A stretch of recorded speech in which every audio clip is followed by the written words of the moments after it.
45 কিন্তু এটা কিন্তু 45 ছিঁড়ে গেছে কিন্তু। এই যে ছিঁড়ছে দেখেন। আসসালামু আলাইকুম প্রিয়াংলার বন্ধুরা, আপনারা দেখতে পারতেছেন আমার এই পেছনে 6টা ব্র্যান্ডের লাইন আছে। এখানে 6টা লাইন, এখানে পাবেন ব্রেডেড লাইন, এখানে পাবেন মনোফিলামেন্ট, এখানে পাবেন ফ্লোরোকার্বন। তো এগুলো নিয়ে আসলে আজকে ভিডিও করার কারণটা কি, এই যে সিজনটা সামনে রেখে অনেকেই আমাকে, সামনে রেখে বলতে কি, অনেকে অনেক জায়গায় সিজন শুরু হয়ে গেছে, অনেকেই আমাকে বলতেছেন যে আমি একটা লাইন নিতে যাচ্ছি, লাইনটা এত কেজি লোড হইতে হবে বা 20 কেজি লোড ক্যাপাসিটি হইতে হবে, 15 কেজি হইতে হবে, এরকমভাবে কথাবার্তা বলেন। এবং ইভেন আমাকে কয়েকজন ফটো পাঠাইছেন এরকম কিছু ফিশিং লাইনের, যে যার ডায়া হচ্ছে মাত্র 30 সেই লাইনটার লোড ক্যাপাসিটি দেওয়া আছে 10 কেজি। তো এখানে আসলে কি কোন বিষয়টা লুকায় আছে, এবং এই যে 10 কেজি লোড ক্যাপাসিটি দেখানো হয়েছে এখানে কিন্তু জাস্ট আইওয়াশের কারণে, এটা আমি আপনাদের সামনে প্রুফ করব। আর একটা লাইন কীভাবে চুজ করবেন, কোন মাছের জন্য, কী সাইজের মাছের জন্য কী টাইপের লাইনগুলো আপনারা চুজ করবেন, এবং কতটুকু টলারেন্স রেখে আপনারা লাইনগুলো চুজ করবেন, এই বিষয়টা নিয়ে আজকে আলোচনা করব। আশা করি এই ভিডিওটি সবার জন্যই উপকারে আসবে, এই জন্য রিকোয়েস্ট করব ভিডিওটি প্রথম থেকে শেষ পর্যন্ত দেখবেন। তো আপনারা দেখছেন hook fishing video review channel, আর আমি আছি ওমর ফারুক। তো চলুন শুরু করা যাক।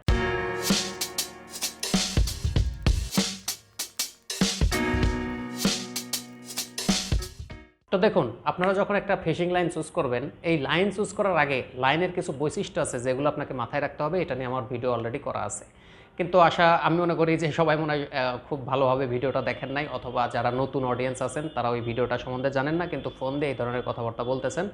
আর লাইন নিয়ে অনেক ধরনের কথা আমি আপনাদের কাছ থেকে শুনতেছি যে এত লোড ক্যাপাসিটি, এত চিকন লাইন। তো যাই হোক, ওটাও আমি প্রুফ করবো আমার পেছনের লাইনগুলো দিয়ে। আপনারা অবশ্যই ধৈর্য সহকারে ভিডিওটি দেখবেন। তো আপনারা যখন লাইন কিনতে যাবেন তখন কয়েকটি বিষয় মাথায় রাখবেন। সেটা হচ্ছে লাইনের স্ট্রেংথ, এবং লাইনের মেমোরি, এবং নট স্ট্রেংথ, এবং এলাস্টিসিটি। এই বিষয়গুলো আপনাদের মাথায় রাখতে হবে। দেখেন, এটা নিয়ে আমার ভিডিও করা আছে, আমি আবারও বলতেছি। তো যাই হোক, একটা লাইনের সবচেয়ে দুর্বল পয়েন্ট কোনটা, আপনারা অবশ্যই যারা মাছ ধরেন তারা অবশ্যই জানেন। একটা লাইনের দুর্বল পয়েন্ট ওইটাই যেখানে আমরা গিট ব্যবহার করি বা নট ব্যবহার করি।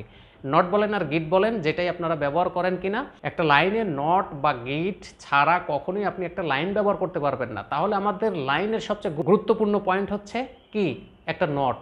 তো নট স্ট্রেংথ সব লাইনের ভালো না, সব লাইনের ভালো না। অনেক লাইন আছে আমি নিজে পরীক্ষা করে দেখছি যে ওই লাইনগুলো নট দিলে, নট দিয়ে যখন টান দেওয়া যায় তার 50% লোড নেয় না, তার 50% লোড নেয় না। 50% যদি লোড নিত তারপরেও বলতাম যে না, লাইনটা ভালো। 50% লোডও নেয় না, তার চেয়ে অনেক নিচেই ওই লাইনটা কেটে যায়। তো আমাদের ফিশিং লাইন ব্যবহার করার জন্য অবশ্যই আমাদের যে কাজটি করতে হবে, সঠিক নটটা ব্যবহার করতে হবে একটা ফিশিং লাইনের জন্য। সঠিক নট বলতে এখানে কিন্তু এলোমেলো হজবরল অনেকেই নট দেন, যে নটগুলো আসলে ওই রকম কাজ করে না, মানে এক্স্যাক্ট লোডটা ধরে রাখতে পারে না। যদিও সব লাইনই এক্স্যাক্ট লোড ক্যাপাসিটি পারবে না, যে ক্যাপাসিটিটা দেওয়া আছে ওই ক্যাপাসিটিটা নিতে পারবে না। তো এখন আসেন প্রাথমিক বিষয়ে, যারা লাইন চুজ করতে পারতেছেন না, কোন মাছের জন্য কোন লাইনটা আপনি চুজ করবেন এটা করতে পারতেছেন না, তাদের জন্য একটা সহজ বিষয়টা একটু সহজ করে বলি। সেটা হচ্ছে, যারা খারাপ ভাষা বা 2 কাটা এগুলো খেলবেন, 1 কাটা 2 কাটা, তারা অবশ্যই মাত্র 4 থেকে 10 পাউন্ড, অর্থাৎ এলবিতেই আমাদের এখানে বেশি পপুলার, সবাই জানে এলবি। তো যাই হোক, 4 থেকে 10 এলবির মধ্যে যে লাইনগুলো আছে এই লাইনগুলো আপনারা চুজ করবেন 1 কাটা 2 কাটা খেলার জন্য, এটা সহজভাবে বোঝানোর জন্য। এরপরে আসেন কার্প ফিশিং এর জন্য। নর্মালি যে 4-5 কেজি, 3-4 কেজি এইরকম মাছের জন্য আপনারা কোন লাইনটা চুজ করবেন। দেখেন, এইরকম মাছ ধরার জন্য কিন্তু আপনারা অনেকে প্রস্তুতি নেন যে ভাই আমার এখানে মাছ সর্বোচ্চ এই কয় কেজি, আমি এরকম মাছ ধরবো। তো সেক্ষেত্রে আপনারা 10 থেকে 20 এলবি বা 20 পাউন্ডের যে লাইনগুলো আছে, এই 10 থেকে 20 পাউন্ডের মধ্যে যে লোড ক্যাপাসিটি, যত এর ডায়া বা যে ডায়ার লাইনগুলোতে এই লোড ক্যাপাসিটি দেওয়া আছে সেটা আপনারা চুজ করবেন। এবার আসেন বিগ গেম, যারা বড় ধরনের মাছ ধরবেন, বড় বা বিগ গেম বা বিভিন্ন যে পুকুরে আপনারা খেলেন বড় বড় মাছের জন্য, অনেকেই দেখেন এখানে একটা অভিজ্ঞতার উপরে নির্ভর করে। তারপরেও যারা নতুন আছেন তাদের জন্য এই বিষয়টা অনেক কাজে দেবে। এখন যারা নদী বা পুকুরের জন্য খেলবেন, এই টাইপের যারা চাচ্ছেন যে এই টাইপের একটা লাইন আমার দরকার, তো তারা আপনারা কিভাবে চুজ করবেন, তারা চুজ করবেন হচ্ছে 20 থেকে 30 এলবির মধ্যে যে লাইনগুলোর ডায়া, অর্থাৎ ওই ডায়ার লাইনগুলোতে এইরকম একটা লোড ক্যাপাসিটি দেওয়া আছে, এই লাইনগুলো আপনারা চুজ করবেন। এবার আসেন যে ক্যাটফিশ জাতীয় বা একটু বড় ধরনের মাছ ধরার জন্য, তার চেয়ে বড় ধরনের শক্তিশালী মাছ ধরার জন্য, সেক্ষেত্রে আপনারা 30 থেকে 50 পাউন্ডের লাইনগুলো চুজ করবেন। এটা বাংলাদেশের জন্য ইটস এনাফ, এর বাইরে আসলে লোড ক্যাপাসিটি লাগবে না। তো যাই হোক, এই যে বেসিক কনসেপ্টটা আমি আপনাদের দিলাম, এটা হচ্ছে সহজভাবে বোঝার জন্য, বেশি মাথা ঘামানোর দরকার নেই, এইভাবে বোঝার জন্য। আর তারপরে যারা একটু অ্যাডভান্স বুঝতে চান তাদের জন্য একটা আমি কথা বলি, সেটা হচ্ছে যে একটা লাইনের প্রথম স্ট্রেংথ কেমন এই জিনিসটা দেখবেন, বা লোড ক্যাপাসিটিটা যখন দেখবেন হাই, ডায়া এমএম এর চেয়ে হাই দেয়া আছে আর ডায়ার চেয়ে আপনার দেখা যায় লোড ক্যাপাসিটি হাই দেয়া আছে, তখন আপনারা এই লাইনটা টেনে দেখবেন যে আসলে এই লাইনটা এই লোড নিতে পারবে না। অর্থাৎ আপনাকে আমি একটা প্রশ্ন ছুড়ে দিলাম যে আপনার একটা লাইনের লোড ক্যাপাসিটি হচ্ছে একটাতে 10 কেজি দেয়া আছে 30 এমএম এ, আর একটা লাইনে সেম ডায়া 30 এমএম ডায়াতে লোড ক্যাপাসিটি দেয়া আছে মাত্র 15 পাউন্ড বা 7 কেজি বা 6 কেজি, ম্যাক্সিমাম 6 কেজি দেয়া থাকে, তো 6 কেজি দেয়া আছে। তাহলে এখানে একটা বিষয় বুঝবেন, ওই যে আপনার 30 এমএম লাইনটা যেটা 10 কেজি লোড ক্যাপাসিটি দেয়া আছে, যেটা আপনি নট ব্যবহার করে টান দিলে 5 কেজিও টিকে না, কিন্তু এইখানে আপনার 30 এমএম এ মাত্র যে 7 কেজি বা 6 কেজি লোড ক্যাপাসিটি দেয়া আছে, এটাতে সেম লোডই পারতেছে বা তার চেয়ে 10% লেস হচ্ছে। তাহলে আপনার কোন লাইনটা বেটার আপনি বলেন? আপনার এই কম পাউন্ডের যে একদম অল্প পাউন্ড যে দেয়া আছে এটাই বেটার হবে, না আপনার শুধু শুধু লিখে দিয়েছে 10 কেজি ওইটাই বেটার হবে? অবশ্যই এটাই বেটার হবে, যেটা লোড ক্যাপাসিটি অবশ্যই মানে মিলতাল আছে, মানে এই লাইনের আরও অনেক বিষয়গুলো ভালো আছে, যেমন হচ্ছে এলাস্টিসিটি, নট স্ট্রেংথ, এইগুলো ভালো পাবেন এই লাইনটাতেই। শুধু ওই এলবি টেস্ট এইটা দেখে লাইন কেনা এটা একদমই বোকামি, তাছাড়া আর কিছু না। তো যাই হোক, আপনাদের আমার এই লাইন নিয়ে অনেক ভিডিও করা আছে, আপনারা দেখে নিতে পারেন। এবার আমি এই যে 6টা যে লাইন, এই লাইনটা নিয়ে একটু আলোচনা করব। প্রথমে আচ্ছা, এই যে যেমন বার্কলাইয়ের একটা লাইন আছে, সেটা হচ্ছে বিগ গেম মনোফিলামেন্ট। দেখেন এইটা কিন্তু 36 এমএম ডায়া, অনেক মোটা মনে হচ্ছে না? 36 এমএম, সেখানে লোড ক্যাপাসিটি দেওয়া আছে মাত্র 12 এলবি, অর্থাৎ 5.5 কেজি, 5.5 কেজিও না, 5 কেজি 400 গ্রাম। এবার আপনারা চিন্তা করেন, এটা একটা ব্র্যান্ডের লাইন ভাই, যেখানে 36 এমএম লাইনে লোড ক্যাপাসিটি দেয়া আছে কত? 5.5 কেজি, আর মাত্র 30 এমএম একটা লাইনে আপনারা লোড ক্যাপাসিটি পান হচ্ছে 10 কেজি। এটা কেমনে সম্ভব ভাই? নট স্ট্রেন্থ দেখতে হবে, এরা এক্স্যাক্ট লোডটাই দিয়ে রাখে, আর ওইখানে হজবরল লোড ক্যাপাসিটি দেওয়া, জাস্ট আপনাকে আয়স করার জন্য। যাকে এই লাইনটা আমি রেখে দিলাম। এখন আরেকটা লাইন নিয়ে আমি একটু কথা বলবো, সেটা হচ্ছে যে লাইনটা, এটা হচ্ছে জাস্ট্রন নামে পরিচিত। এটা আদৌ দায়র কোনো লাইন কিনা না, এটা কিসের লাইন এটা আমি জানি না। যাই হোক, আমি লাইনটা খুলে নিলাম। এই যে লাইনটা, এই যে এই লাইনটা, এটার হচ্ছে কত দেয়া আছে? এটা হচ্ছে আপনার 45 এমএম লাইন। তো যাই হোক, দেখি তো আমি লাইনটার মাথাটা বের করতে পারি কিনা। আমি এই লাইনটা রাখছি একমাত্র আপনাদের এটা বোঝানোর জন্য, এবং লোড ক্যাপাসিটি দেওয়া আছে হচ্ছে 16 কেজি। হ্যাঁ, এই যে এবার আমার লাইনটা খুলে ফেলছি। তো এখন আমি একটা জিনিস আপনাদের লক্ষ্য করি, দেখেন লাইনের মেমোরি বিষয়টা কি।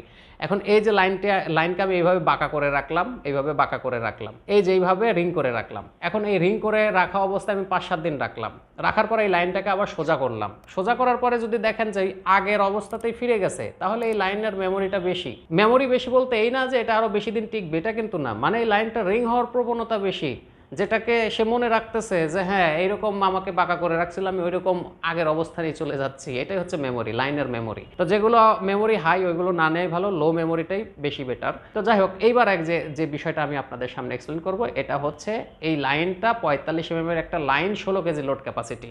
তো এখন আমি এখানে একটা নট দিয়ে নিলাম, এই যে একটা গিট দিলাম, গিট দেওয়ার পরে আমি একটা টান দিব 45 এমএম, কিন্তু এটা কিন্তু 45 এমএম ছিঁড়ে গেছে কিন্তু। তো এখন এই যে 16 কেজি লোডটা, এটা কোথায় থাকলো ভাই? এই যে একটা লাইন, এটা কি আপনি মনে করছেন এটা জেনুইন লাইন? এটা হচ্ছে একদম 2 নাম্বার একটা লাইন, যেখানে লোড ক্যাপাসিটি 45 এমএম, লাইনও অনেক মোটা, অথচ যার লোড ক্যাপাসিটি 16 কেজি, 16.5 কেজি, অথচ সামান্য টানে ছিঁড়ে গেল। এটার মানে কি?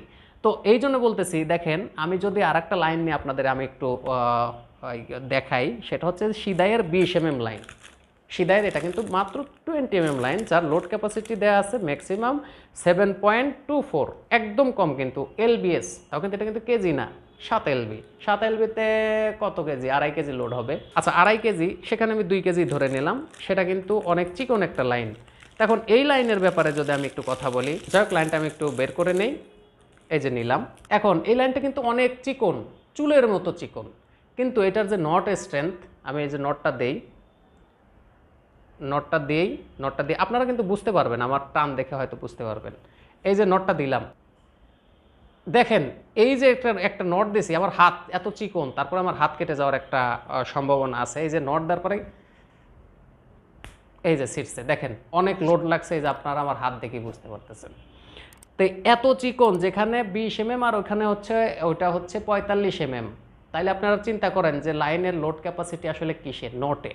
এই নটের স্ট্রেংথ যেটা ভালো, দেখেন এটা লাইনটাও অনেক সফট, এবং এটা কিন্তু রিং হবে না, রিং হওয়ার মতো লাইন না। এখন গেল সিধাই, এরপরে আমরা কথা বলবো এই যে ফ্লোরোকার্বন EC1 কমান্ডার। এখানে কিন্তু আপনার লোড ক্যাপাসিটি মাত্র 20 mm লাইনে লোড ক্যাপাসিটি দেওয়া আছে 15 LB, আর এখানে 20 LB সিধায়ে দেওয়া আছে হচ্ছে লোড ক্যাপাসিটি মাত্র 7 LB। কোনটা বিশ্বাস করবেন? এটা কিন্তু অবশ্যই 50% লেস করতে হবে, এই লাইনটাতে অবশ্যই করতে হবে, এটা আমি আপনাদের বলে দিচ্ছি। এখন ফ্লোরোকার্বন যারা ব্যবহার করেন 1 কাটা 2 কাটার জন্য, হ্যাঁ তারা নিতে পারেন 50% লোড তাও পাবেন আপনারা যদি একটা ব্র্যান্ডের লাইন নেন। তো যাই হোক, এই হচ্ছে বিষয়। আর এই যে ব্রেড লাইনের ব্যাপারে যদি আমি বলি, ব্রেড লাইন এখানে আমার পাওয়ার প্রোর একটা লাইন আছে, প্লাস হচ্ছে এটাও একটা ভালো লাইন, এটাও কিন্তু সমুদ্রে ব্যবহার করা হয়, এটা আপনারা সার্চ করলে পাবেন। তো যাই হোক, এটাতে 20 mm 15 কেজি লোড ক্যাপাসিটি, এটাও হচ্ছে 8 LB ডায়া, মানে এখানে ডায়াটা দেওয়া আছে এইভাবে যে 8 LB ডায়া, মানে 8 LBর লাইনের যে ডায়া থাকে, এই যে এই লাইনটার মতো এইরকমই চিকন একটা লাইন, 300 ইয়ার্স, এখানেও 30 LB লোড ক্যাপাসিটি বা লোড টেস্ট 30 LB দেওয়া আছে। তো এটাতে 33 LB, এটাতে হচ্ছে 30 LB। এটা কিন্তু লোড ক্যাপাসিটি প্রায় সেম থাকে, তারপরেও কিন্তু নটের জন্য অ্যাব্রেশন রেজিস্ট্যান্স, যেটা বিষয়টা দেখেন, অ্যাব্রেশন রেজিস্ট্যান্স নিয়ে কথা বলি নাই, এটা হচ্ছে ঘর্ষণ প্রতিরোধী কিনা। মনোফিলামেন্ট এগুলো সবসময় ঘর্ষণ প্রতিরোধী হয়, ওটার কোনো ব্যাপার না, কিন্তু ব্রেড লাইনগুলো ঘর্ষণ প্রতিরোধী হয় না। তো যাই হোক, আশা করি আপনারা একটা জিনিস বুঝতে পারছেন যে ব্রেড লাইনের ক্ষেত্রে আপনারা ব্যবহার করতে পারেন, চিকন লাইনটা ব্যবহার করতে পারেন, যেখানে মাছকে খেলার সুযোগ নেই বা মাছের সাথে খেলার সুযোগ নেই, ওই জায়গায় আপনারা ব্রেড লাইন ব্যবহার করতে পারেন। কিন্তু যেখানে সুযোগ আছে যে সেখানে আপনারা মনোফিলামেন্ট লাইনগুলো ব্যবহার করবেন। এখন আসেন আরেকটা বিষয়, সেটা হচ্ছে লাইন চুজ করার ক্ষেত্রে আপনারা টলারেন্স যে একটা বিষয়, যে আপনারা কিভাবে এই লাইনটাকে মানে চুজ করবেন। কিন্তু আপনার মাছ ধরবেন 10 কেজি, আপনি সেখানে আরও কয় কেজি বাড়ায় নেবেন। যদি আপনার মনে করেন যে মাছ ধরবেন 5 কেজি, সেখানে আপনি লাইনটার লোড ক্যাপাসিটি বা টলারেন্স হিসেবে বা সহ্য ক্ষমতা হিসেবে আরেকটু বাড়ায় নেবেন, সেখানে আরও 2-3 কেজি, 8 কেজির একটা লাইন সেখানে ব্যবহার করবেন। মানে এটা হচ্ছে টলারেন্স, এটা আপনি একটা সেফটির জন্য একটু বেশি লোড ক্যাপাসিটি নিলেন। যখন লোড ক্যাপাসিটি বেশি হবে তখন কিন্তু আপনার লাইনটা কি হবে? লাইনটা কিন্তু মোটা হবে। তো এটা কিন্তু আপনাকে মেনে নিতে হবে, যখন লোড ক্যাপাসিটিটা আপনি বেশি চাবেন, এটাই স্বাভাবিক। তো এই যে একটা চাইনিজ লাইন বা ফেক যে লোড ক্যাপাসিটিগুলো দেয়া, এগুলো বুঝবেন এইভাবেই, যেটাতে দেখবেন যে না, লাইনের ডায় অনুযায়ী একটা মিনিমাম যে লোড ক্যাপাসিটি এটার সাথে যায় সেটাই দেয়া আছে, সেটা মনে করবেন যে হ্যাঁ এই লাইনটাই ভালো হবে। আর যেটা দেখবেন যে লাইনের ডায়া যেরকম, লোড ক্যাপাসিটি ওই রকম, মানে বাড়ায়া দেয়া লাইন হচ্ছে 30 mm একটা লাইন, সেখানে 30 LB লোড ক্যাপাসিটি বা 28 LB বা 25 LB দেওয়া আছে, সেগুলোতে আপনি 50% মাইনাস করবেন। 50% মাইনাস করেও দেখবেন যে ওই লোডটা টেকে কিনা। আপনি ব্র্যান্ডের লাইনগুলো সার্চ করে দেখেন, ওখানে ডায়া অনুযায়ী পাউন্ড ক্যাপাসিটি দেখেন কত কম দেওয়া আছে। তো যাই হোক, আশা করি যে আপনারা লাইন কিনতে গেলে এইভাবে প্রতারিত হবেন না। অবশ্যই ডায়ার সাথে লোড ক্যাপাসিটির মিল তাল দেখেই কিনবেন, নট স্ট্রেংথ যেটার ভালো সেটাই কিনবেন। তো সবাই ভালো থাকবেন, আর চ্যানেলটি অবশ্যই সাবস্ক্রাইব করবেন। আল্লাহ হাফেজ।